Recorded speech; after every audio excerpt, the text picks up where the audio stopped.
Okay, is it on? Is the camera on? I believe the camera's on. I'll speak loudly. My top 10 all-time favorite movies list is finally here. Many of you have been requesting it. So we're going to get to my top 10 favorite movies of all time. I'm Brian Lee Durfee, author of The Forgetting Moon, The Blackest Heart, and The Lonesome Crown. And I don't know if you can tell which movie I like. It might be on my top 10, it might not be. I mean, I have a poster, got a t-shirt. We'll see. Hey, you know me. When I was trying to compile this top 10 list, I was like, oh, but what about this movie? I got all the movies out that I love, and I'm like, this one is in the top 10, this one's in the top 10, this one. Before I knew it, I had way more movies in my top 10 than there are 10 slots. So I was like, well, this one, so I was like, okay, we'll do a top 12. We'll do a top 12 movies. Top 12 Durfee favorite movies, and then I'm like, but this one needs to be in here. This one. So we settled on a top 15 all-time favorite movies by yours truly, Brian Lee Durfee. So let's just get started with the movies. Enough of my goofing around. Let's just get started. So coming in at number 17 on the top 10 list is Conan the Barbarian. I couldn't leave this out. I got to tell you something, folks. When I was just a little kid, this movie came out, and I was so jazzed to see it, but it was rated R. My parents didn't let me go see rated R's. I was way too young for rated R movies, but I begged and I begged and I begged, and my mom and dad finally gave in and said, we will take him to see Conan the Barbarian. I was just a little kid, and I remember through the whole movie, because it's a violent, bloody, naked people movie, right? And I can just remember sitting in the theater and my mom going, at every horrible scene, my mom just saying out loud, oh, I can't believe we brought him to this. Oh, I can't believe we brought him to this movie. Oh, I can't believe we brought him to the movie. But I dug every second of it. I dug it, man. I wanted to see Conan the Barbarian. Comes in at number 17 on my top 10 list. Another extremely impactful movie to me, coming in at number 16, Platoon by Oliver Stone. The war movie, man. I was approaching the age of being draftable into the Army when this thing came out. And this is Oliver Stone's masterpiece, Oscar award-winning masterpiece about the Vietnam War. And man, horror movies never scared me. I was never once scared by any horror movie that was ever made. But I was terrified the entire time I was sitting through this movie, Platoon, because I had never seen war depicted like this on this big screen before. And I was like, oh my gosh. I gained a whole new appreciation for our servicemen and women after I watched this. And I was like, I don't want to go to war. I don't want to go to war. I'm approaching the age where they might draft me, and I don't want to go to war. Don't want to go. I would have went. I'm the type that would have went, but didn't want to. Platoon, number 16. Number 15. Oh, one of the greatest movies ever made, with one of the greatest soundtracks ever made. I listen to this soundtrack when I write all the time, and that is Last of the Mohicans. Daniel Day-Lewis. Oh. Man, this movie, now we're talking like art. We're talking, this thing is a work of art. From beginning to end, just an adventure story, work of art, and the soundtrack blows you away every time. I love Last of the Mohicans. It's a man's movie. Oh, one of my favorite all-time directors, David Lean. He did Dr. Zhivago, Bridge on the River Kwai, Lawrence of Arabia.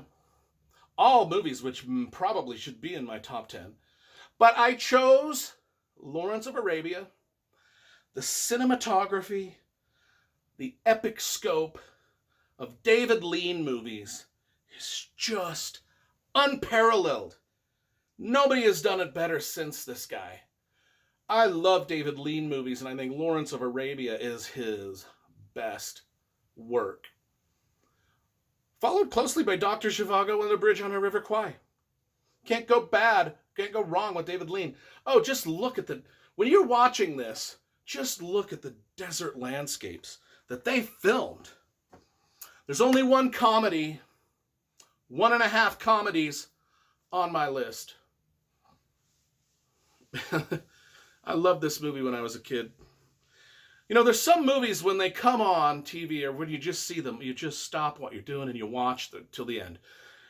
All the movies on my list are that way, but none more so than this next one. And it is Ferris Bueller's Day Off. The only comedy on my list. If you want to know what kind of comedy tickles my fancy, it's this kind. I love everything about this. I love Matthew Broderick. I love every scene in this. Speaks to me in some way. I don't know why. It just does. I have nothing in common with Ferris Bueller whatsoever. Even my girlfriends were better looking than his. And I was way more popular than this guy in high school. So I can't relate to anything. But man, this is funny stuff. This is funny stuff. I still get chills in the scene in the Irish Days Parade where he's rocking to the Beatles. Funny, funny stuff, man. Bueller. All right, now we're getting to it, folks. Now we're getting to the nitty-gritty. I can't remember where we're at. Throwing them all on the floor here. 17, 16, 15, 14, 13. We're to number 12. We're to number 12. Lady Hawk, another Matthew Broderick one. Lady Hawk. I saw this one when I was a kid too. The first, after Conan the Barbarian, this was the first fantasy film I fell in love with. Fell in love with it so much that I know all the filming locations in Italy, visited some of them, eventually want to visit all of them. That's how much I love this movie. You can Wikipedia this stuff, folks. You can type in Lady Hawk Wikipedia film locations and everywhere they filmed. Well, you can do this with any movie, actually. At every location they filmed, they will list it there, and then there's places on this, actual places on this planet that you can go visit. And a lot of the Lady Hawk stuff is cool. They filmed in some cool forests, some cool mountain locations, and some extra cool, really remote castles in Italy. And those are some bucket list things, and I've done some of them. I haven't done all of them. Lady Hawk. If you love fantasy, you got to watch some Lady Hawk. I got posters. I got t-shirts. I plan my vacations around Lady Hawk. Belongs in my top 10 somewhere. Oh man, I cried from the opening scene to the closing scene of Schindler's List. It's one of those powerful movies that you got to watch. And I was a Brigham Young University student when this came out. So Mormon college, very conservative. They invited movie came out, they invited Steven Spielberg to come and give a speech at our university. And our university said, we'll show your movie Schindler's List, but we're going to edit out all the rated R things. And Steven Spielberg said to BYU, I ain't coming if you're going to butcher my movie. By God, I became a Steven Spielberg fan right there. Because you don't butcher art like that just because you are too sensitive to look at rated R things. Became a fan of Steven Spielberg and not a fan of the university that I was attending. Well, that's a whole nother story. We won't even get into that. We won't even get into Brigham Young. But Schindler's List, man, I don't even need to say anything. One of the most powerful movies ever made. Where are we at? 17, 16, 15, 14, 13. I don't know. I think we're in the top 10. I think we're in the top 10 somewhere. But I'm not sure. But Shawshank Redemption. Shawshank Redemption. Yeah, I mean, that's in everybody's. That's in everybody's. You know, this is a double DVD with the Green Mile, but and the Green Mile's a damn fine movie. Shawshank Redemption. Stephen King stuff here. Stephen King wrote both of these. Shawshank is the better one. Both great. Shawshank the better one. Both pretty damn good. Shawshank the much better one. And I think you'll all agree. And I work at the Utah State Prison, and I've always wanted to write the quintessential prison novel. And every time I start, I'm like, God, Stephen King already did it. He already did it. I can't top that. I can't top Shawshank Redemption. Where are we at now? 1, 2, 3, 4, 5, 7, 8, 9. Okay, well, this is my 9th one. Number 9. Number 9. Pulp Fiction. For some reason, that seems backwards. Is that backwards? There we go. Is that right? I don't know if I'm holding it up right. Pulp Fiction. I love Quentin Tarantino. I collect all of Quentin Tarantino's movies. I think he's the most brilliant writer of dialogue in the film. And everybody knows Pulp Fiction is just dynamite. It's dynamite. It's super dope hot. Which wallet is my? How do I know which wallet is yours? It's the one that says "bad motherfucker." Kahuna Burger. Look at the brain on Brad. Don't laugh. I ain't embarrassed. This next one, I'm not even embarrassed about it. I don't even care if you laugh. I don't care if you mock me. I don't even care if you laugh. I thought this was a fantastically made movie. The great story, a great adventure, and gripping from start to finish.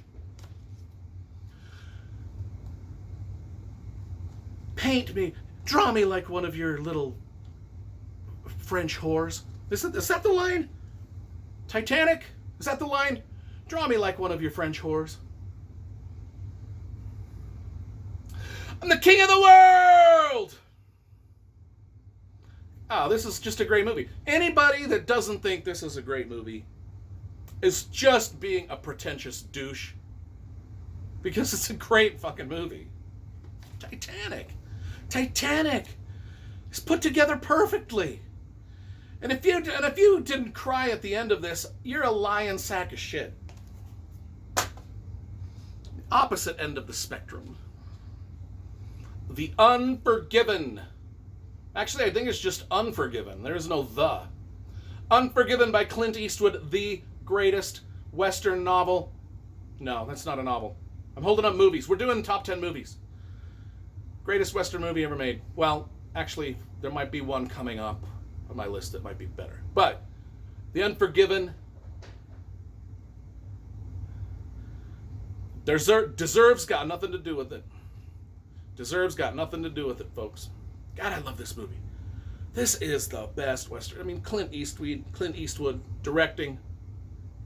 Morgan Freeman, Gene Hackman, all the actors just top notch. The scenery, the story, the score, the musical score that Clint Eastwood composed and played himself on the piano. One of the darkest stories ever told. I love that. Gladiator. Oh yeah, hey. You ain't a real man if you don't like Gladiator. No, this is just a fact. This is a fact. Real men like Gladiator. If you found that you didn't like this movie, you're not a real man.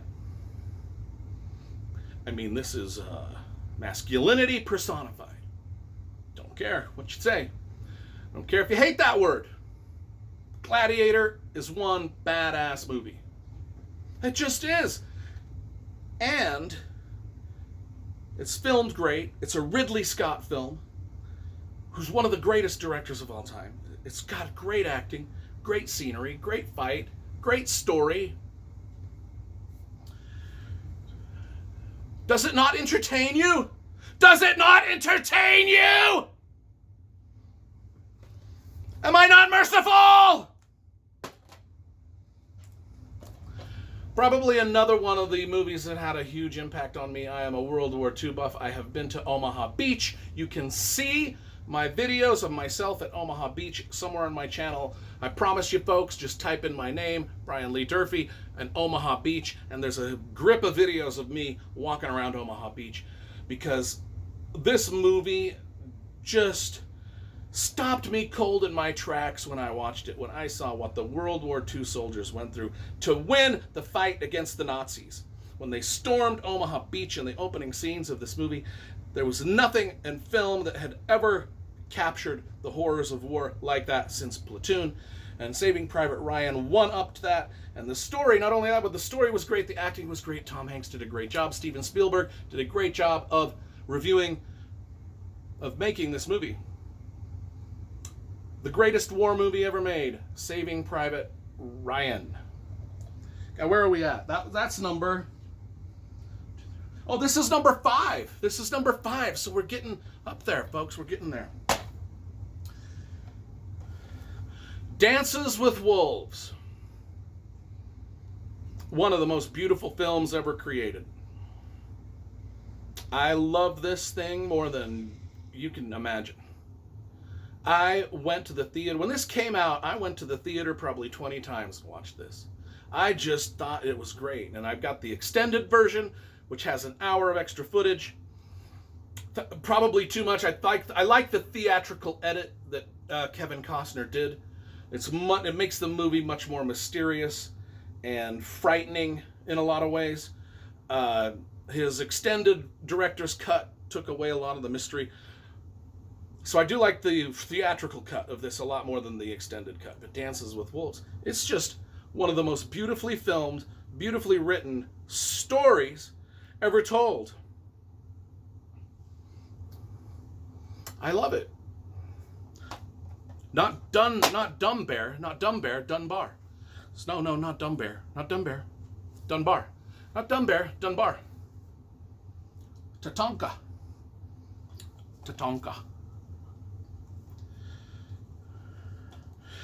Freedom! What is this, number 3? My third favorite movie of all time. Yes, there's only 2 left down there. My third favorite, Braveheart. Should have remembered the rocks. Yeah. Stand up, I'm not the Pope. I think I'm doing an Irish accent when I'm trying to do a Scottish accent. I don't know. Part of the reason I love this so much is because the film score by James Horner is some of the greatest music ever composed. And this is another one soundtrack, along with Dances with Wolves, Last of the Mohicans, Braveheart. Soundtracks that I listen to a lot, that inspire my writing. Braveheart is one of them. I just thought the story, the battle scene, I know it's not an accurate representation of William Wallace. But, whatever. It's a great movie. It's a great movie with a lot of action, a lot of great scenery, a lot of great cinematography, a lot of great dialogue. I mean, it's just perfect. It's one of the perfect movies ever made. Won an Oscar. I'm not alone in my opinion. Won an Oscar. Best movie of the year. Braveheart. Number 3. My second favorite movie of all time. The Fellowship of the Ring. A little Frodo. Frodo was watching us the whole time. Frodo was up there in the corner watching us the whole time. Because he knew his name would be called. I love The Lord of the Rings. And, but The Fellowship of the Ring was the best movie of the group. And I was so super stoked when it came out. It's another movie that I went to the theater and watched about 20 times when it was in the theater. I loved it that much. And, the Two Towers, The Return of the King, hey, they're damn good too. They should be in the, Well, let's just consider The Fellowship of the Ring a representation of the entire trilogy, shall we? Because they're all good. They're all good. Fellowship of the Ring. My number 1 favorite movie of all time. And I'm going to tell you, I was a little boy when this came out, just a little teeny boy, and my friend in Fairbanks, Alaska, my friend invited me to his birthday party. He said my dad waited outside all night long in a tent in front of the theater to get us tickets, opening day tickets to this movie named Star Wars. I had no idea. I'd never heard of it. I was like, he's my friend. I was so smart. I was just like, yeah, I'll go to your birthday party and your movie. I'll go to it. A little bit weird that your dad camped out in a tent all night in Alaska to get tickets, but I'll go because you're my buddy, and I'll go. And from the opening scene, my life was changed. Spaceships flying overhead, a little one, and then a big one. And my eyes were open this wide from the beginning of that movie to the end. Luke Skywalker was my guy, my main man, because I was adopted as a child. I didn't know who my parents, my real biological parents were. I related to this guy, Luke Skywalker, from the get-go because he didn't know who his parents were. To the point where I even said when I was watching Star Wars that first time as just a little teeny kid, and Obi-Wan Kenobi told Luke the story of Darth Vader hunting down and killing his father. In my head, as an adopted kid, I immediately thought, no, Darth Vader is his father. That's the way my mind worked. And so once the movie was over, I started telling everybody, hey, no, I think Darth Vader is Luke's father. And they're like, nah, you're crazy. They didn't believe me because I'd already been telling them that Stevie Nicks was my real mother. She just gave me up for adoption to go be a rock star. So I'd already been filling them full of that crap. They're like, no, you're already trying to sell the bullshit of Stevie Nicks being your real mother, and we don't buy that. We're not buying that Darth Vader is Luke's father. So you can get out of here with that nonsense. And I kept up I said, no, it is. And I was, guess what? Empire Strikes Back came out. Who's the man? Who called it from the beginning? I knew it was going to happen. Not a surprise to me.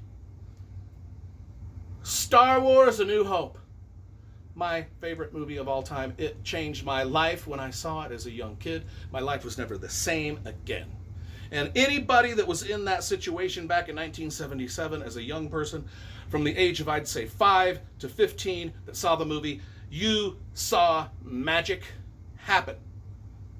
Real miracles when this movie came out. And that's not just hyperbole. It's fact. It changed the lives of most of us that saw it. And that's why it's my number one favorite movie of all time. And we could probably, like The Lord of the Rings, we could probably toss in Empire Strikes Back and Return of the Jedi with the whole thing. But we're just going to go with The New Hope right now because that's the one. It's the number one. It's number one.